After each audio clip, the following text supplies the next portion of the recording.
Revenge often begins with something small, an insult, a rivalry, a grudge. But when anger turns deliberate, it leaves no room for accidents. These 6 cases reveal how petty motives and calculated acts spiraled into horrifying deaths, each born from ordinary disputes that went too far. It was November 2016 in rural Pennsylvania. The air around the small hillside cemetery stayed damp after a week of rain, and puddles filled the gravel paths between rows of graves. The caretaker, James Holloway, had worked there for 15 years. People in town said no one trimmed grass straighter than him. But that fall, things changed. The cemetery hired a younger man named Darren Lutz as the new head groundsman.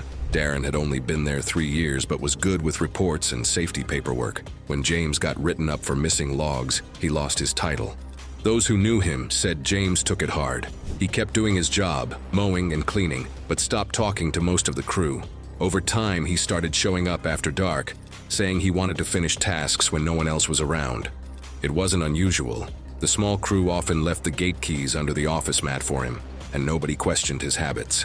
The cemetery's new burial section sat downhill near the back fence, supported by a retaining wall that held back soft hillside soil. After several days of rain, water had pooled behind that wall. Darren, now the supervisor, wanted to inspect it for pressure cracks before the weekend. The night before, James was seen walking near that same area with a toolbox. He told a neighbor he was patching erosion. In truth, he had loosened several bolts along the wall's lower row. Most were half buried under clay, so the tampering wasn't visible unless the soil was cleared away. His plan, according to later reports, wasn't to cause a collapse, only to make the wall shift enough to startle Darren. That morning, Darren parked his truck close to the slope to keep his radio in range.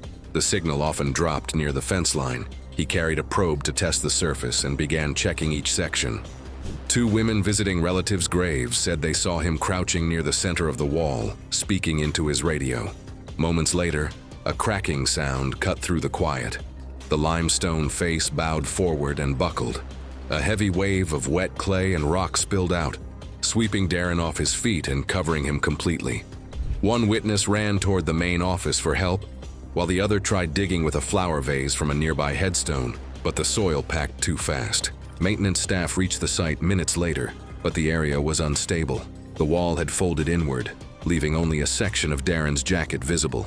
Rescue teams worked carefully over the next 2 days, removing the soil by hand to prevent another collapse. When investigators examined the frame, they found several missing bolts and fresh wrench marks on the remaining supports. James didn't return to work after that day. His house was found empty, his truck gone, and his paycheck still uncollected. Police never located the missing bolts or his toolbox. Some believed he panicked and fled. Others thought he'd planned it all along. The cemetery reopened weeks later with a new concrete wall built under county supervision. The area where the collapse happened was leveled and turned into open lawn, no longer used for burials. Locals still remember James Holloway as the quiet man who kept the grass perfect. His old push mower still sits in the shed, blades rusted but lined up neatly, just the way he used to leave things. It was November 2014 in Alberta, Canada. The temperature had dropped below freezing, and thin ice lined the edges of Highway 22 between Turner Valley and Black Diamond. Constable Ryan Burke, 33, had driven that route for 6 years. Locals knew his patrol car and often waved when he passed. He had a steady reputation, calm with drivers, more likely to issue warnings than tickets. His approach made him well-liked in the small towns spread along the foothills. 2 years earlier, Ryan had been part of a routine stop that ended badly. A wanted suspect resisted arrest, and the chase ended with a crash and a fatal gunfire exchange.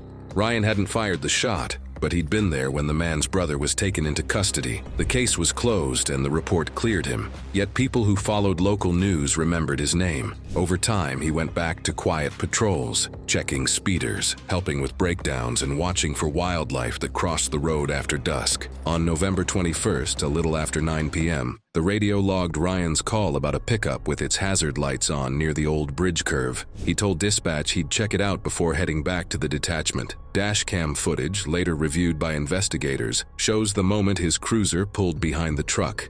The flashing lights of his bar reflected against the rear window of the pickup. Ryan stepped out, shining his flashlight toward the driver's side. The road was nearly empty, just distant headlights miles away. Seconds later, the dash cam captured a brief flare and a low popping sound, softer than a normal gunshot because of the wind. The picture jolted, then the camera tilted sideways as the unit hit the pavement. The lens kept recording from the ground, showing the pickup speeding away northbound. A traffic cone caught under its rear tire. A motorist traveling south saw the police lights flicker, then fade. He slowed and noticed the patrol car's door open with no one inside. When he called emergency dispatch, the operator confirmed that no units were expected at that location. Officers and paramedics reached the scene within minutes, finding Ryan near the shoulder beside the vehicle, his radio still clipped to his jacket. He was unresponsive and was taken to the nearest hospital in Black Diamond, where he was pronounced dead shortly after arrival. Investigators confirmed he had been struck once in the upper chest at close range. Witnesses at 2 nearby gas stations later described a man who'd been asking questions that week about the officer who killed his brother. One attendant remembered him filling gas cans and driving a gray pickup with mismatched panels. The description matched the vehicle seen in the dash cam. The case remained open for several months, handled by regional and federal teams. Despite searches through nearby properties and vehicle records, the man seen at local gas stations was never found. The abandoned pickup was traced to a junkyard purchase under a false name. The patrol unit was later retired from service, and that section of Highway 22 was added to a list of high-risk stops for single-officer patrols. It was February 2018 on the outskirts of Reno, Nevada.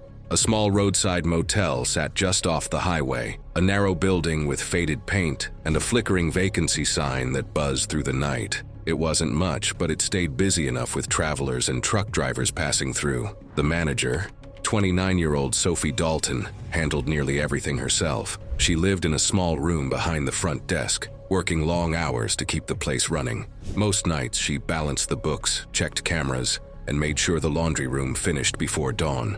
For several months, the motel had dealt with a troublesome tenant named Leonard Price. He was in his 40s and had rented one of the end units, paying weekly in cash. At first, he kept to himself, but later guests complained about loud music and shouting. Sophie warned him several times before evicting him for unpaid rent and repeated disturbances. Employees later said he didn't take it well. After being kicked out, he parked near the property on several nights, watching the front office from his truck, before driving off when the lights turned off. The motel had an old boiler system that heated water for all the rooms. It sat inside a small utility wing behind the laundry area, next to the janitor's closet. Leonard had helped repair it months earlier, tightening a few fittings when the system leaked during the winter. It worked fine after that, though no licensed technician ever inspected his work. Sophie sometimes joked that the motel held together mostly out of luck. On the night of February 9th, the temperature had dropped into the mid-30s. Sophie stayed up late finishing the night audit, a routine check of cash receipts and online bookings, while the janitor mopped the hallway. Around 11 p.m., 2 guests were outside smoking near the parking lot, facing the utility wing. They later told investigators they heard a sharp hiss, followed by a heavy metallic thump. Seconds later, the steel door to the boiler room bulged outward and blew off its hinges. The explosion sent scalding steam and hot water flooding into the narrow hallway. One of the smokers, a man from room 7, ran toward the building when he heard shouting. Through the steam, he saw Sophie trying to reach the front door. He pulled her partway into the lobby, but she collapsed before they made it outside. The janitor escaped through the laundry exit with minor burns. The witnesses called 911 as alarms in the office, and nearby rooms began to beep from the sudden heat. Firefighters arrived within minutes, shutting down the remaining gas lines and ventilating the wing. The boiler tank had ruptured near its base, splitting along a welded seam. Investigators later found that the safety relief valve, designed to vent excess pressure, had been tightened fully shut. Threads on the valve showed tool marks that matched a wrench, suggesting deliberate tampering. Records confirmed that Leonard Price was the last person to perform any repairs on that boiler before his eviction. The damage to the building was extensive. Ceiling panels in the hallway had peeled from the heat, and sections of the wall framing were warped from the pressure wave. Sophie was taken to a Reno hospital but died shortly after arrival from severe burns and inhalation injuries. The janitor told police he had seen Leonard's truck parked near the service road less than an hour before the blast. Detectives located Leonard 3 days later at a relative's property near Carson City. He was arrested without incident after neighbors reported a pickup matching the motel's surveillance photo parked in the driveway. Investigators recovered burned work clothes and a set of tools consistent with those used on the boiler. During questioning, Leonard denied involvement, but could not explain why the safety valve showed fresh wrench marks matching his equipment. He was later charged with second-degree murder and arson resulting in death. The trial concluded the following year, and he received a life sentence without the possibility of parole. The motel closed temporarily after the incident. Renovations began that summer under new management, replacing the entire heating system with modern units. When the building reopened the next year, the room numbers had been changed. Units 12 through 15, where the hallway damage had been worst, were removed from the layout entirely. Guests who stayed later said they never noticed anything unusual, except that the numbering skipped from 11 straight to 16. It was May 2015 in a quiet Utah suburb, where houses lined a narrow cul-de-sac. The Whitakers lived on one side, the Clarks on the other. The driveways met in the center, separated only by a strip of shared concrete poured years before either family moved in. For months, small arguments about parking and boundaries had built into daily tension. 41-year-old John Whitaker worked construction and often parked his pickup close to the line. Across from him, Tom and Melissa Clark owned a large SUV that barely fit in their drive. Neighbors later said the problem started when Tom accidentally grazed John's truck while backing out. The scratch was small, but John treated it as deliberate. The two men argued in the street while Melissa tried to calm them down. After that day, the families barely spoke. John installed a small camera facing his driveway, and the Clarks put up a motion light. Every time one vehicle idled too long near the dividing strip, the other household took notice. On the evening of June 12th, witnesses saw John outside near dusk, pacing along the driveway and muttering about teaching the neighbors a lesson. Around 9 p.m., he carried out a 5-gallon jug of motor oil and poured it in a thin layer across the center section of concrete where the two driveways met. He later told investigators he only wanted to make the surface slippery so the Clarks would stop parking close to his truck. A light rain began just after 10 p.m., coating the neighborhood in a thin mist. The mixture of oil and water created a slick sheen that ran several feet down the incline toward the street. Around 10:40, Melissa returned from her late shift at the grocery store. Security footage from a nearby house showed her SUV's headlights turning into the cul-de-sac and backing toward the driveway. As she reversed up the incline, the tires hit the oiled patch and lost traction. The vehicle rolled backward faster than she could correct. Across the street, a neighbor on his porch saw the tail lights jerk upward as the rear end struck the retaining wall at the edge of the yard. He heard glass break, followed by a dull thud. John ran out of his house seconds later, shouting her name. He tried to open the driver's side door but slipped on the wet pavement. When police and paramedics arrived, they found the rear of the SUV crushed against the concrete lip. Melissa was still inside, unresponsive. She was pronounced dead at the scene from blunt force injuries. Investigators noticed the heavy oil residue that still floated on the puddles along the driveway. They collected samples and later matched them to the same brand stored in John's garage.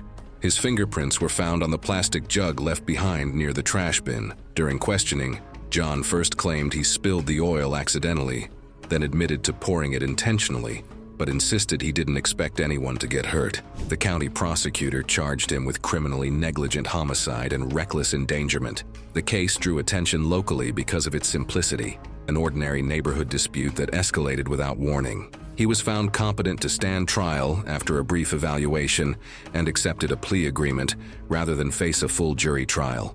John pleaded guilty the following year and received a 10-year sentence. The house went up for sale soon after John's conviction. Tom Clark moved out of the neighborhood within months, saying he couldn't stand seeing the spot where the crash happened. New owners later repaved the entire driveway, covering the shared strip with fresh concrete. Longtime residents still point out the faint discoloration near the edge where oil once stained the surface, a small mark left from a grudge that turned fatal. It was July 2015, in the foothills near Hinton, Alberta, where a summer adventure camp trained teenagers in survival skills and wilderness navigation. One of the camp's ridgeside trails wound through a forested slope bordered by dense spruce and shallow creeks. 28-year-old Mark Tiller had worked there for 5 years as a wilderness instructor, known for his quiet personality and skill with backcountry maintenance. That season, his co-worker Rachel Keene, 27, led most of the morning hikes and safety briefings. The two had briefly dated the year before, but broke things off when Rachel began seeing another guide. Co-workers later said Mark became distant after that. He volunteered for night patrols and took on most of the solo trail work, clearing branches or checking sensor lines that detected animal movement near camp. Some instructors remembered him joking that certain trails should just be left to the wildlife, or that a bit of noise might scare off the morning groups. Nobody took it seriously. Mark had a dry sense of humor, and long workdays often ended with idle talk about bears and coyotes around the fire. By early July, camp attendance had peaked. On July 16th, the staff planned a short pre-breakfast hike for a small group of campers.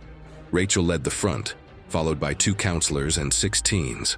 The air was cool, the ground damp from overnight rain, and visibility was limited under thick tree cover. The group started along the East Ridge Trail at about 6:45 a.m. The plan was to circle toward the storage hut, where equipment for outdoor cooking was kept. As the group neared the hut, a faint beeping noise broke the morning quiet. One counselor thought it was a motion alarm. Small devices were attached to trees to track movement for wildlife studies. Before anyone could check, a deep growl echoed from behind the storage shed. A black bear, estimated at around 250 pounds, stepped out from the brush. Witnesses later said it moved toward a rope hanging near the shed, where chunks of raw meat were tied in a mesh bag. The smell had carried downwind toward the trail. Rachel told the campers to stay still and began backing away slowly. Behind her, the ground sloped downward, scattered with roots and wet leaves. She tripped and fell backward just as the bear turned toward the movement. Mark had been assigned to that section earlier in the week and was about 50 yards away on a side trail, clearing debris near the motion sensors. He froze, watching as the bear charged forward. The 2 counselors shouted and fired handheld flares from their belts, sending bright sparks across the clearing. The bear struck once with its paw, then retreated into the trees when the second flare ignited. Campers and staff carried Rachel back toward the main trail and radioed for help. Emergency crews arrived by helicopter within the hour, but she was pronounced dead at the scene from neck and chest injuries. Wildlife officers determined the bear had been drawn deliberately to the area. The bag of meat had been tied at shoulder height to one of the sensor lines, which were part of Mark's maintenance route. Investigators found his boot tracks near the shed and a half-empty plastic feed bucket behind a locked supply crate with traces of blood and fat residue inside. Wildlife officers later tracked and euthanized the bear 2 days after the attack, following standard protocol for fatal incidents. When questioned, Mark admitted to placing the meat but claimed it was meant for a training demonstration, not to attract an active bear. The camp's management disputed that explanation, saying no such activity was scheduled that morning. He was charged with criminal negligence causing death and violating wildlife protection laws. The Ridgeside Trail was shut down permanently after the incident. The storage hut was dismantled the following season, and the area was fenced off to prevent access. The old wooden warning sign still stands at the tree line, its yellow letters faded by weather, marking where the trail once began.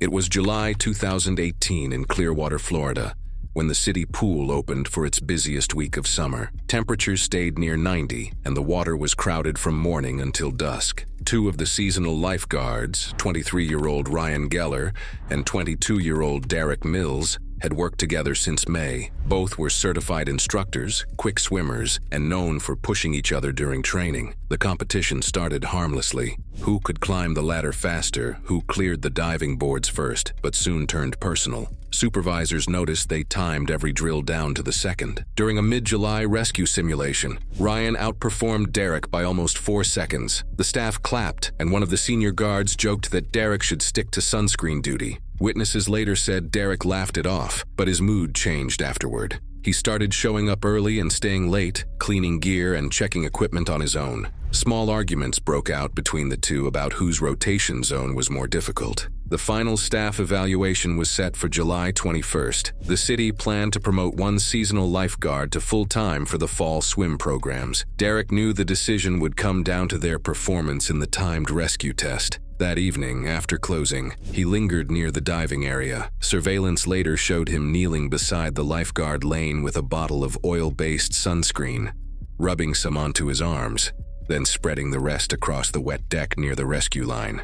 He wiped it once with a towel, leaving a slick, nearly invisible layer that blended with the water already on the tiles. The next morning, the staff gathered for drills before the pool opened. The deck was humid and slippery as usual from the early cleaning cycle. Ryan stood at his station near the deep end, waiting for the whistle that signaled the start of his timed run. Derek took the next lane over, watching.